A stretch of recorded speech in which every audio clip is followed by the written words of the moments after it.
Hi, I am Rohan Poddar. I am the Chief Storyteller and Managing Partner at Rohan Poddar Creative Media LLP. And I'm also your host for this episode of our webinar titled The Brand Storytelling Dialogue. And I have with me Manish Dodani. Manish is a AVP of Creative Strategy at the Minimalist. He has got 15 years of experience. He's a strong proponent of return on innovation. He has conceptualized, pitched, and sold hundreds of marketing ideas, won a few awards, and worked on campaigns for both national and international brands.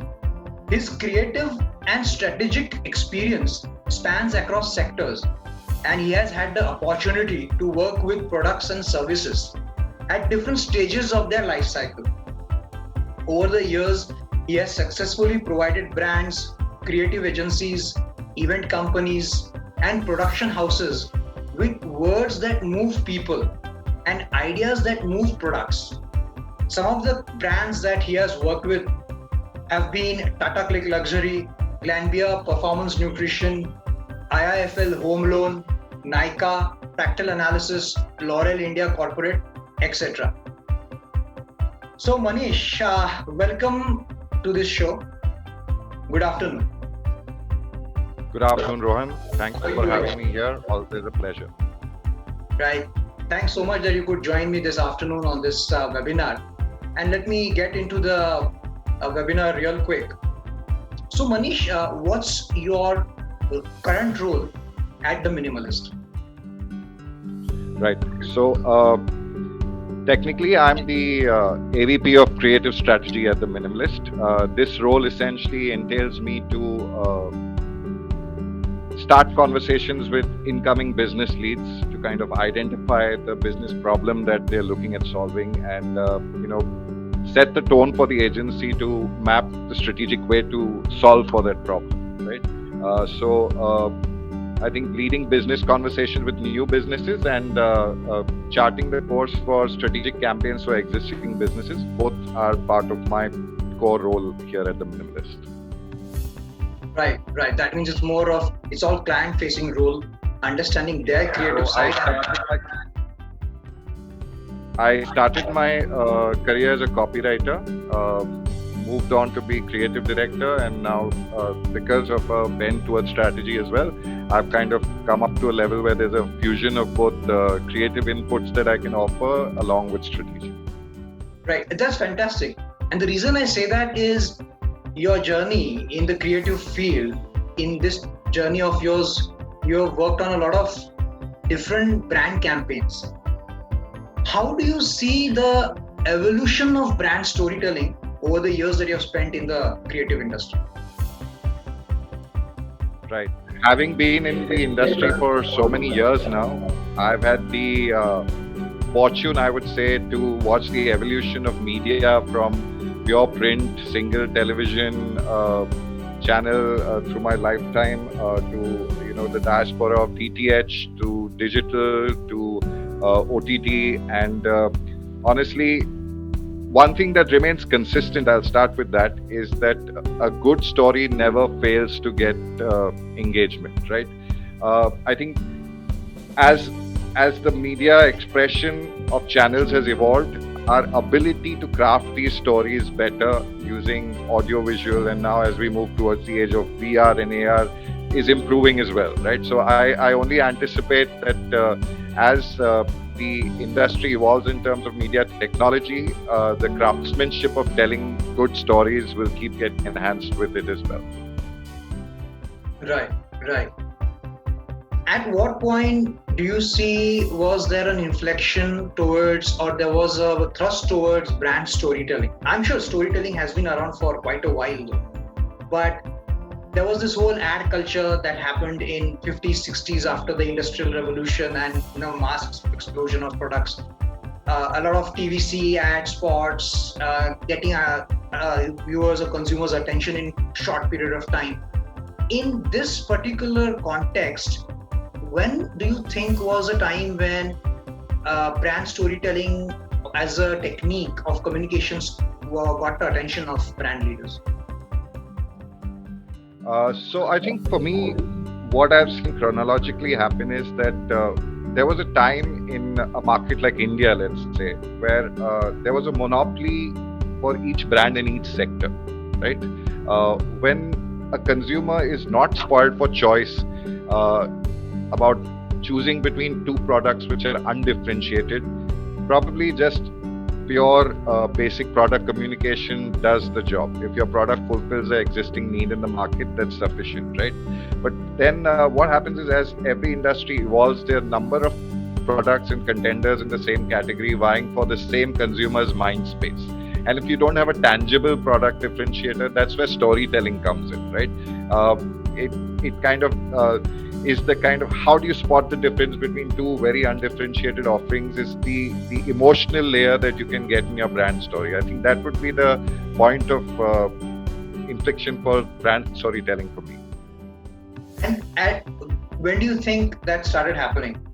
If on a timeline scale. So I think from as far back as I can remember in my lifespan, right, when India as a market used to have a single television channel and a single, radio station, which we used to turn to for entertainment, right? Advertising started effectively creeping in the spaces and sponsoring the entertainment faction of a consumer's life, right? And because we were a country so starved for entertainment, right? The stories that brands started telling became part of entertainment that we seeked out. There was never a option of clicking or skipping an ad and going to another channel. So everything that came on television had to have a storytelling portion to it, so that the viewer doesn't get up from in front of the TV. As long as you can keep them enthralled in a story, it could be the preceding content that they saw, and even during the ad breaks, you had them stuck to your brand message. Actually, this is very interesting because I'm very tempted to ask you which brand story or campaign has stayed in your mind for a long period of time. That's a good question. So, if I can, as far as I can think back to when I started and started getting, very curious about advertising, even in my childhood, I would say. So there was this very famous campaign of Prestige pressure cooker, and I think they're revisiting that same concept because the human behavior motives of it still stay the same. So it was a campaign which was putting forward a safety valve induced Prestige pressure cooker with the whole story of jo biwi se kare pyar, Prestige kaise kare inkar, right? To me, it is such a strong emotional leverage for a brand to take, right? And I think for me, I still strive in every communication when I'm telling a story. Can we make the brand not just a choice but a compulsion for the consumer, right? That if not this, anything else is a compromise, right? So I think that's one campaign that stayed with me and kind of really kindled my interest in the art of advertising and crafting stories to kind of get your brand message across. As a creative professional, where do you see the content departs from being an ad towards becoming a brand story?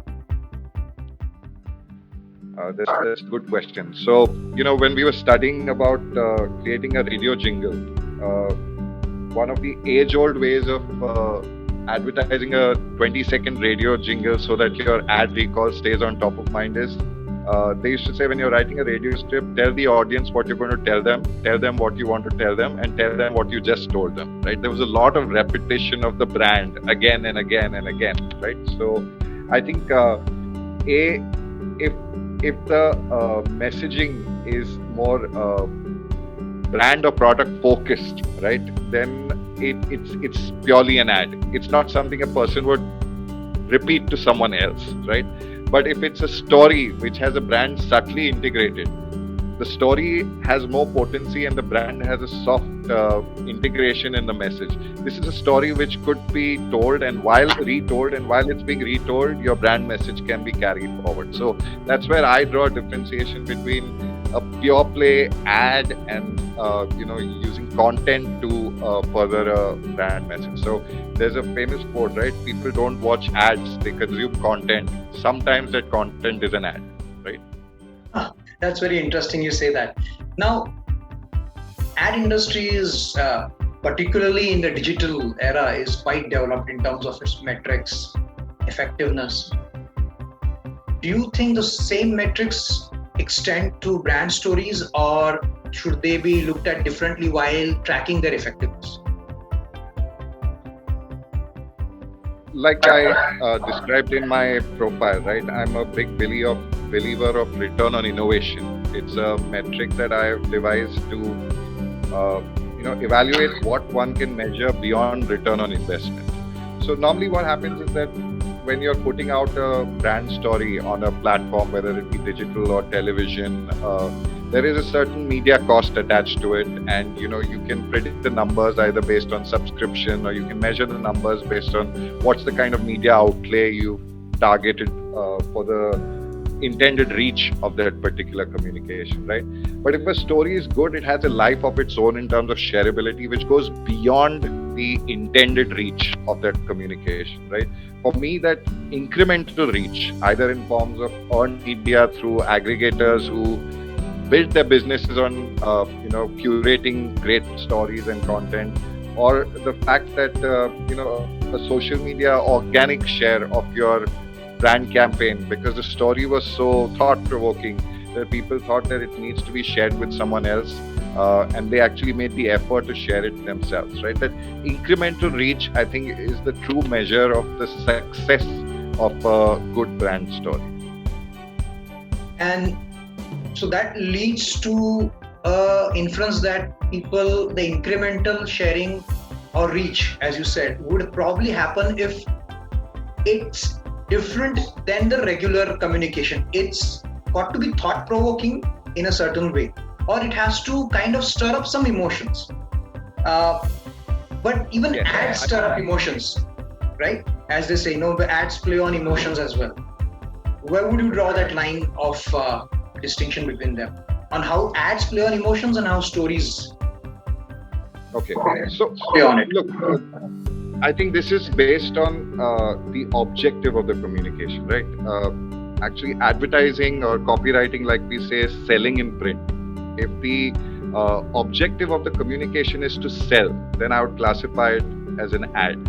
If the objective of the communication is to make a person think, or influence a certain behavior, right? Or essentially create a sense of affinity for the brand, I think that's more a brand story that's being put out there, right? A purpose that the brand is essentially trying to promulgate, right?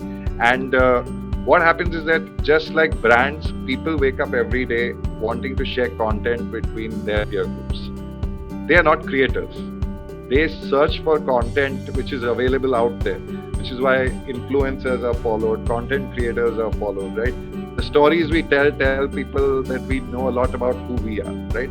So when a brand can effectively share a story, so in every peer group, there's one guy who shares all those emotional stories, right? If he finds a brand message which stirs his emotional chords and he resonates with it, he will essentially share that story as a reflection of what he identifies with, right? If it's something humorous, a humorous story, so there's always that one person in your group who shares humorous anecdotes, right? He will share it within his peer group because it kind of satisfies his need of sharing that sense of humor with his peer group. So I think one interesting thing that brands can do today is be the supply line for content that people want to share amongst their peer groups. Wow, that's such an interesting thought. So, Manish, you've been a practitioner. You've seen brands and various brands at that.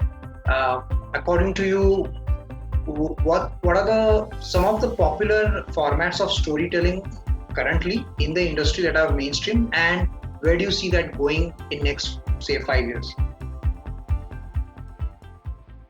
So even a single picture or a logo can tell a story, to be honest. I don't think storytelling is restricted by any medium. So, as a single logo, and me coming from an organization like the Minimalist, we always believe that if a story can be told as crisply as possible for maximum effect, you've done your job well, right? So, a logo can tell a story, a single static image can tell a story.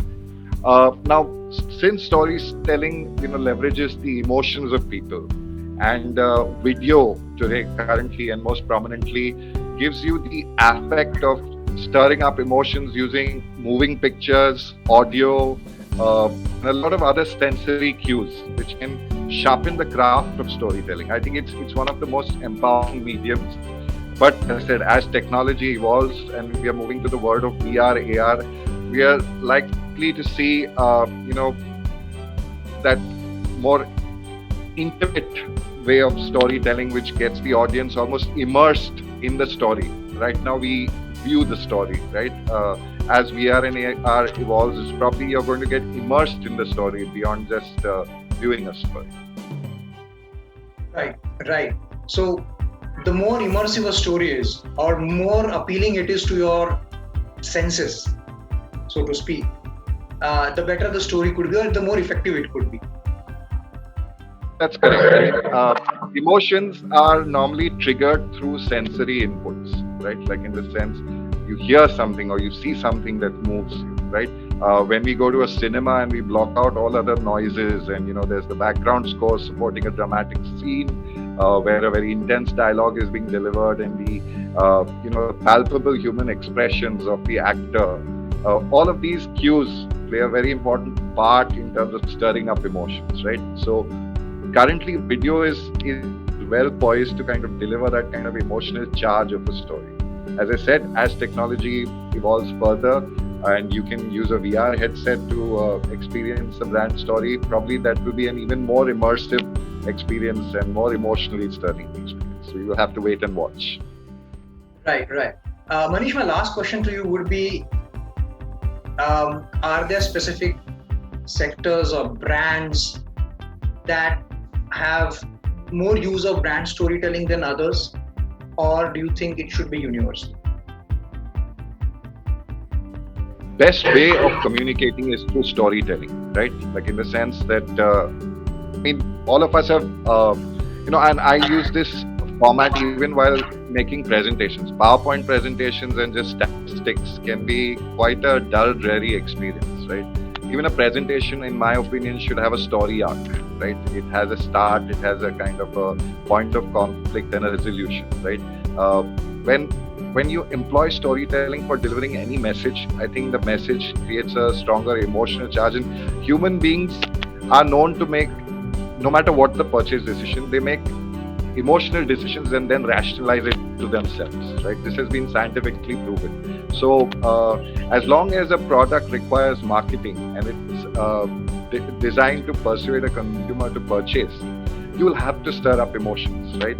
And if you have to stir up emotions, you will deploy storytelling as a very powerful tool to achieve that objective. So I don't think it's agnostic to any product or service. A good story will always be a better way to communicate a message than very product-centric, feature-oriented, dry communication. Right, right. Any closing remarks from your end? In terms of closing remarks, I just feel that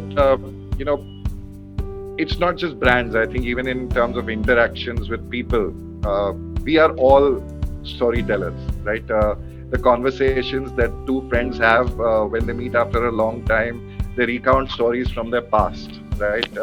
Two imaginative thinkers delve into stories which have not yet been imagined, right? So I think since time began, religion, folklore, all of it started with storytelling, and I think where human imagination can take us will still rely on storytelling. So anyone who's not on that bandwagon should get on it, because it's going to be something that has never failed and likely to be enduring as a mode of communication and persuasion.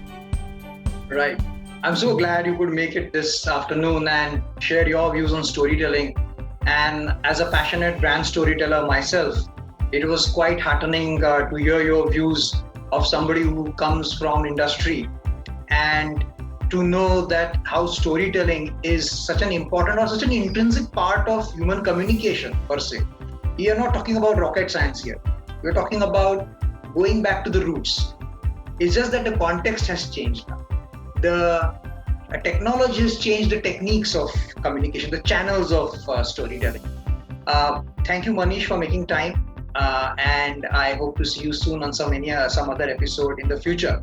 Have a great afternoon. Pleasure. Thank you so much. Thank you. Bye.